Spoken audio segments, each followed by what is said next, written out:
Welcome to the continuation of the June 7th school board meeting. Tonight we're here to continue the discussion of the warrant article regarding the organization of the school district.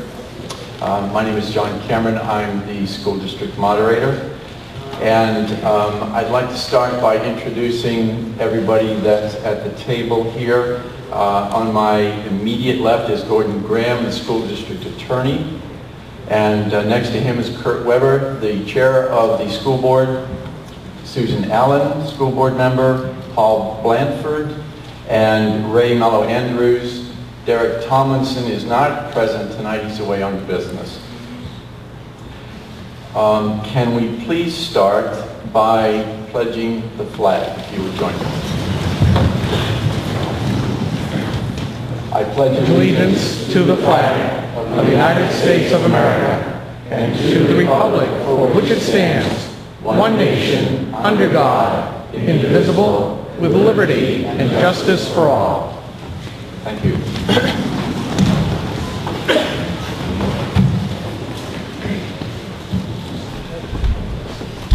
Before I talk about the very few procedural rules that we'll be following tonight, I would like to invite Kurt Weber. He has a couple of comments about another board member. I would just like to, this is the last Guilford School Board meeting that Dr. Paul Domenico is going to be attending, and so I'd like to start off by acknowledging his 7 years of service to the Guilford School District and thank him for all of his efforts. So if we could have a round of applause.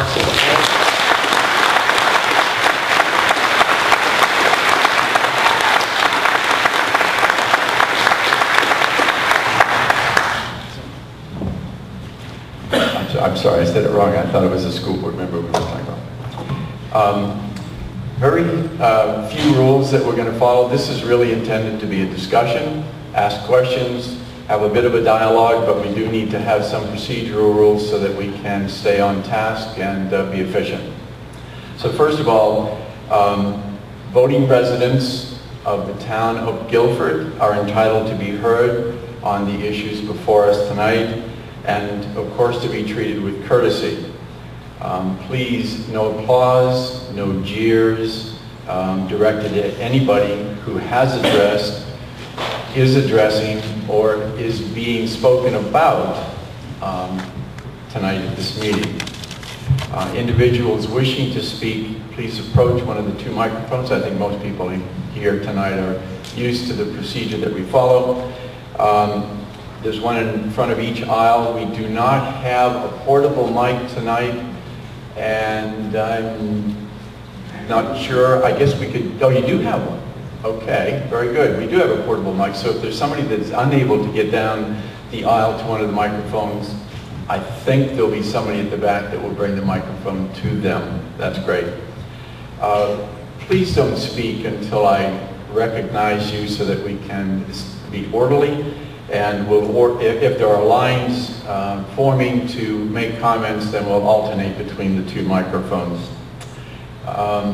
When you speak, please identify yourself by stating your full name and your Guilford address. Please limit your remarks or your questions to 5 minutes when addressing this body.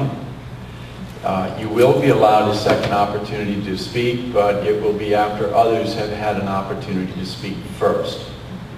The second time around, we'll try to hold your comments to about 2 minutes.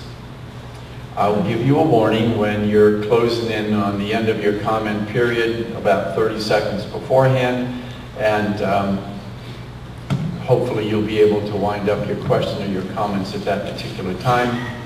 And our effort will be to give everybody a fair opportunity to speak and to be heard this evening. We've already talked about jeering and applauding and things of that nature, so I'll repeat that when speaking, please refrain from calling anybody names or personality disparagement and so forth. If that occurs, I will ask you to take your seat, and I will assume that everybody will cooperate. I will repeat at this point in time that only registered voters for the town of Guilford shall be allowed to address this meeting, except for school administration, individuals, legal counsel, and so forth, whose input may be necessary for the discussion that we're going to have tonight. And that's it. So, at this point, the floor is open. And whoever wishes to make their comments or ask their questions, they may begin to do so now. Go ahead. Good evening, Barbara Eichinger, 558 Edgewater Drive. Oh, this is switch. Thank you. Thank you. Good evening. My name is Barbara Eichinger, 558 Edgewater Drive. I just have to start off a couple questions. The individual that you hired as the new superintendent, I'm assuming you signed a contract with that person, is that correct? Yes. Okay. Is that a long-term contract, or how long is that contract?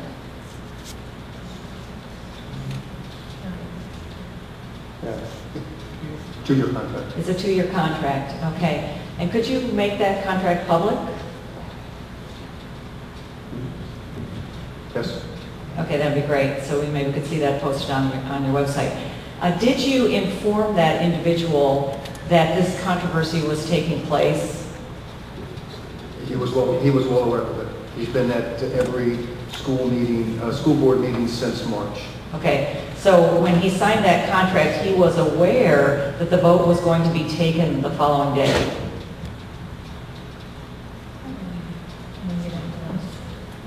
Okay, and did you at all advise him of the importance of that or the legality of that vote? Our position has been consistent ever since the suggestion was first made that we do not hire a superintendent to replace Dr. Domenico. That position has been that session on the 10th of February, so it should not have been a surprise to anybody when we announced the hiring of the new superintendent on the 7th of March. Okay, but did you inform him or did you advise him that you felt that the vote was advisory only and that you were not legally bound by that vote?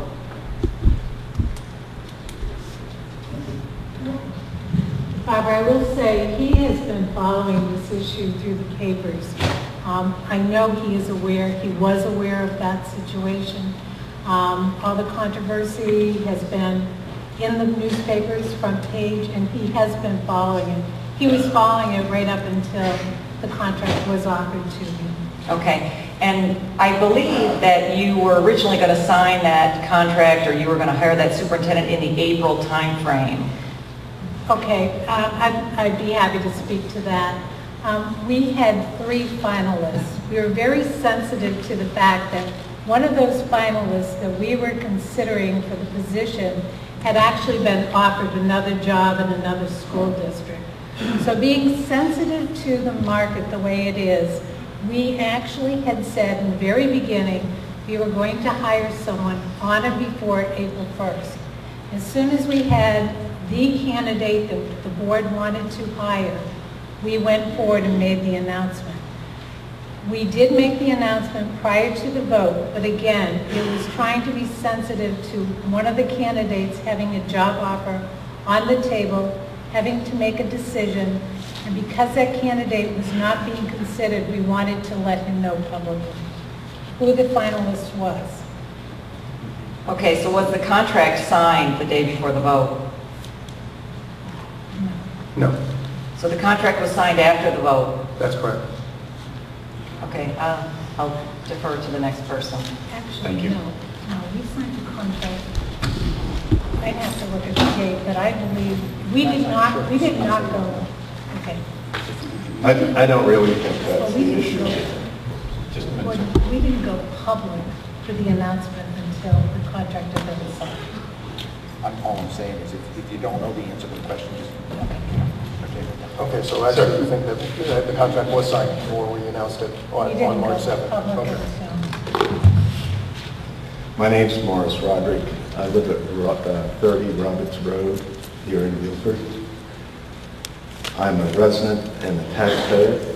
I'm also a retired CEO of both public and private companies, as well as being certified by the federal courts to comment and be an expert witness on general business practices.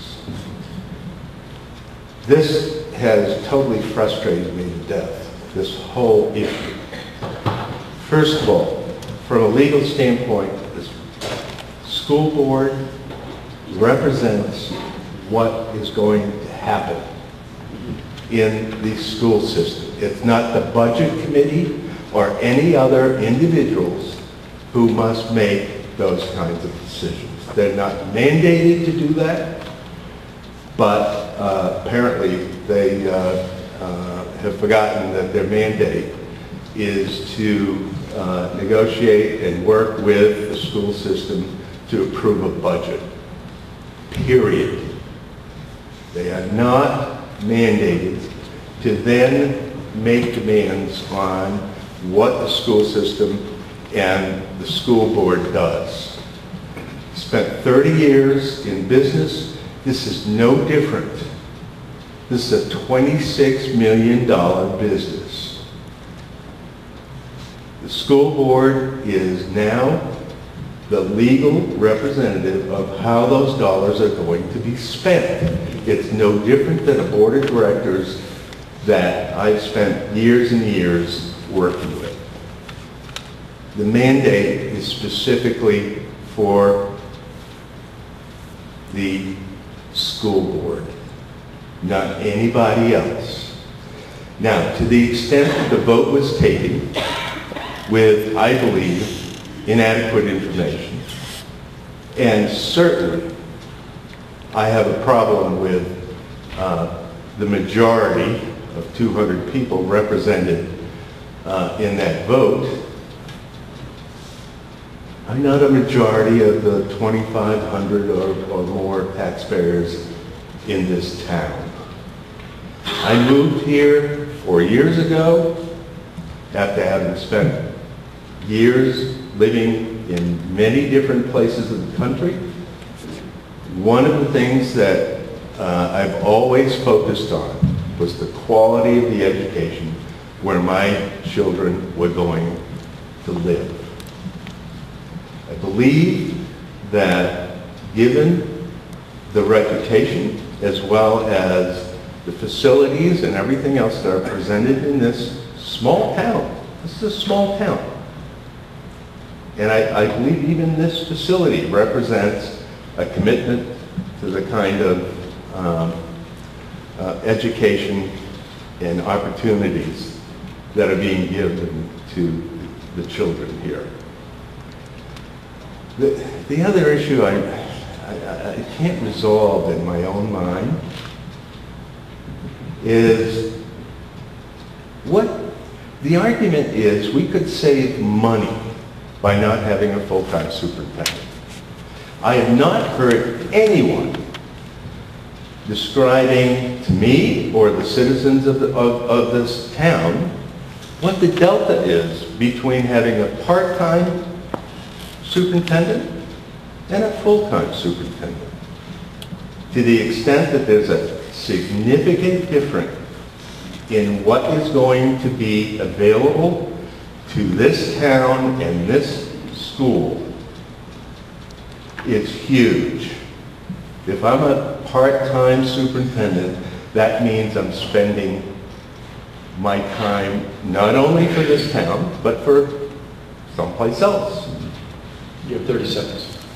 The issue really comes down to, do we continue to have a focus on the objectives and the goals that have been set forward here for the last 7 years or more? Or do we cheap it down to save half a salary? Thank you. Thank you.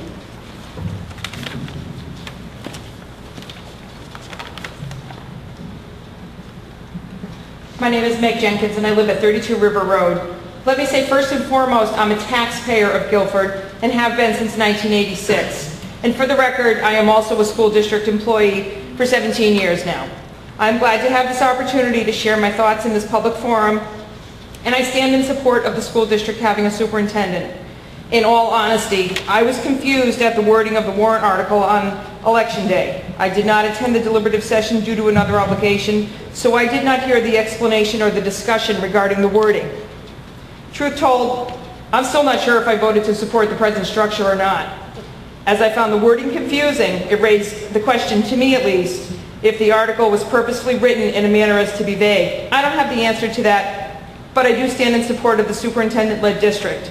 I see firsthand each and every day the difficult job our school administrators have and how they execute it in such a fine fashion.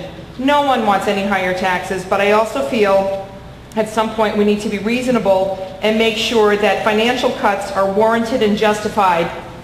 That's it. Thank you for your time. Thank you.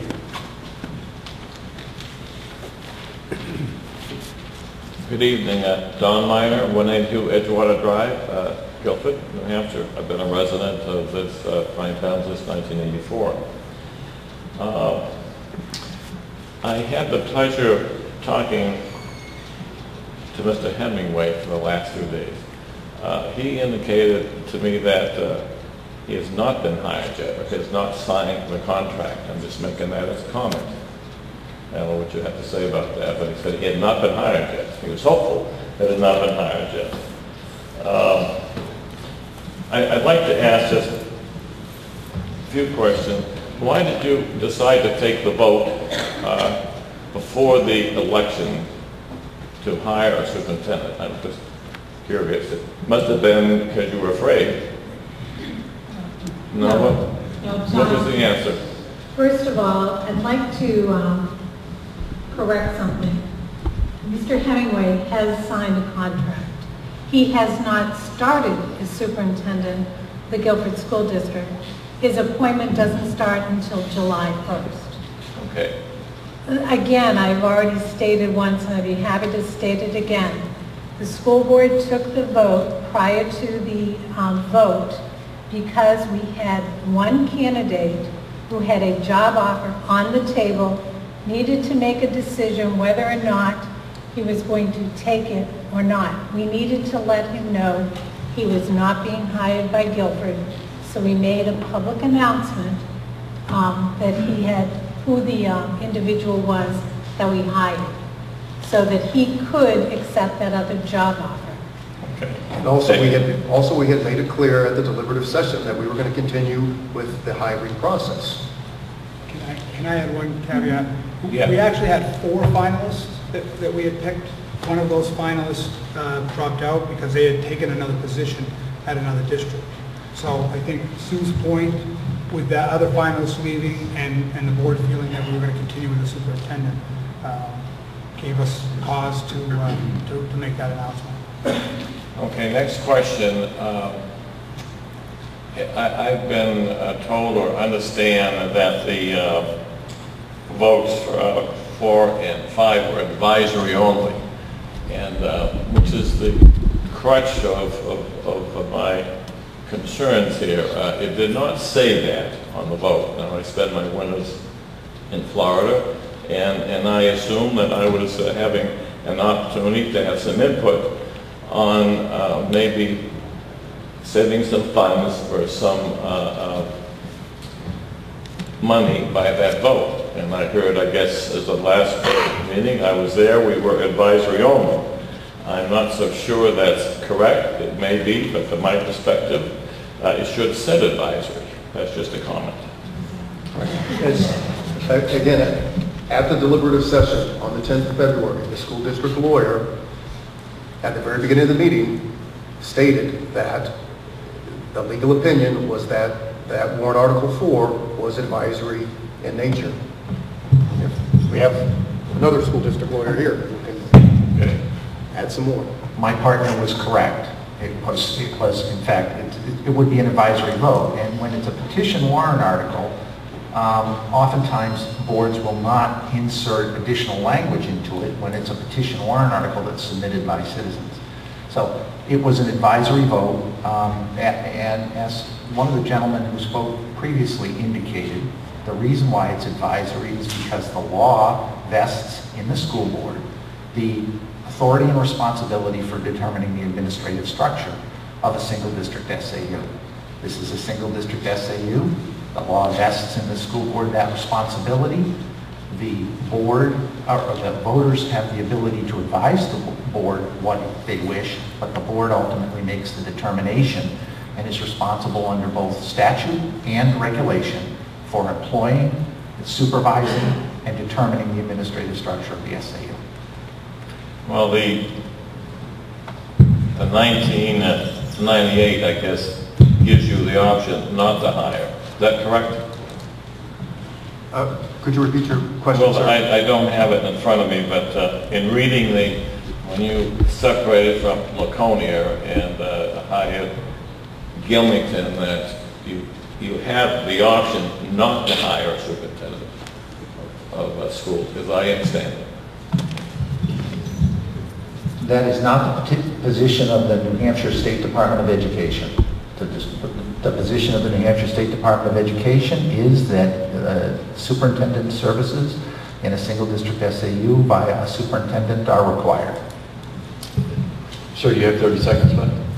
Okay, the vote was 492 to 267, but you plan to hire them anyway against the will of the people. I guess my concern is that you threw out my vote, 492 votes, the vote authority. You threw it in the wastebasket. Why do we say the Pledge of Allegiance to the flag if my vote doesn't count? And the kids that you had at the meeting I attended last month, they were from the high school, and to me, you're telling them that maybe in the future their vote won't count. And that's why I'm very upset about it. You threw my vote and many people in this room right in the wastebasket. There were also 685 votes versus 128 votes against the school budget. So 685 voters voted for the school budget that included the superintendent, as they have voted for the last 13 years. For 13 years since we broke off or separated from SAU 30, every year the budget committee and the school board have presented budgets that include the superintendent position. Every year the voters have approved those budgets. So you could also look at it saying, gee, for 13 years the voters of Guilford have approved the current administrative structure. I guess you could look at it, but that's not how I look at it. Thank you very much. Thank you, sir. How you doing? Kevin Leandro, 98 Gunstock Hill Road. Kurt, just real quick, had the default budget actually been less than the budget, it would have been a different story. By voting for the budget, you only have two options. People are trying to save money. So please be reasonable and... Okay, what about the 13 years before that? Well, that's fine. You have to vote for a budget. That's not an approval of administrative structure. Now, I'd like to challenge your legal counsel who claims, I believe you said the state of New Hampshire, the law gives the responsibility of deciding the administrative structure of the district to the school board in a single district SAU. You know as well as I do, sir, RSA 194C determines that, and RSA 194-2, under the heading organization, part 5B, if the planning committee, this is after the planning committee is formed legally, goes through a process, has to be voted to form a planning committee, there's appointments made. The planning committee recommends the organization of a school administrative unit. It shall prepare a plan to provide superintendent services which meet the requirement as set forth in RSA 194C4. For everybody that doesn't know, C4 is actually the superintendent services which are required by law. For the proposed school administrative district unit, and a transition plan and timeline which includes the consideration and transition budgets and staffing is signed by at least a majority of the membership of the planning committee. Transition budgets and staff, that puts the responsibility of the transition planning on the SAU Planning Committee. somewhere along the line, and Mr. Weber, I think we've been beating you up pretty bad, and I think that we shouldn't, because Ms. Allen was the chairman who decided to form a transition planning committee. I can't find anything in here. I can't find any regulations how transmission, it's not even a legally entity. It's not a legal entity at all, okay? There's no procedure for appointing. There's no vote to appoint a transition committee.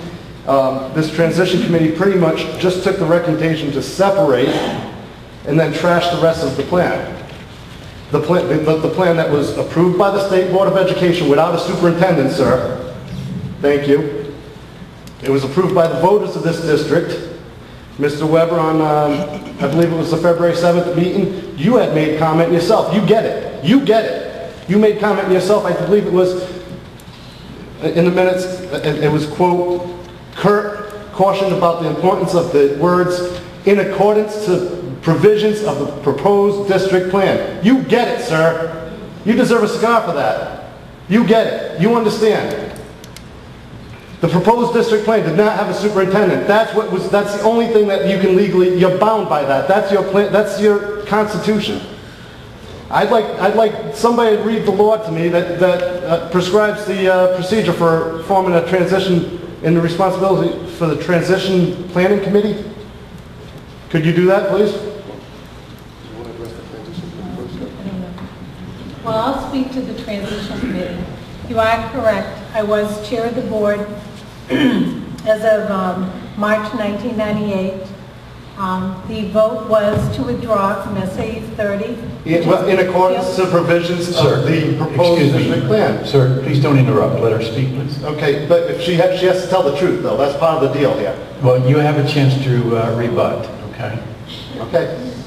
The vote was to withdraw from SAU 30. Guilford, Gilmington, and Guilford made up SAU 30. You don't call people a liar. No, you just called me a liar. No, I said you don't call the lady a liar. Okay, folks. I'm sorry, we can't do that. It wasn't me personally that formed a transition committee. It was the school board at that time. There were several members from the original planning board committee, the planning committee. Two. That also became I'm sorry. members of the transition committee. The charge by the board to the transition committee was to look at personnel, the budget, and a location for the new SAU. That was their charge. That's what they worked on during that year. And I welcome anyone, if they would like to, on the website, the school district website, is a copy of the minutes. Ultimately, that transition committee brought a recommendation back to the school board at that time. They recommended, for example, personnel of 5 individuals. And if you can just bear with me for 2 minutes, I'm just going to grab my notes.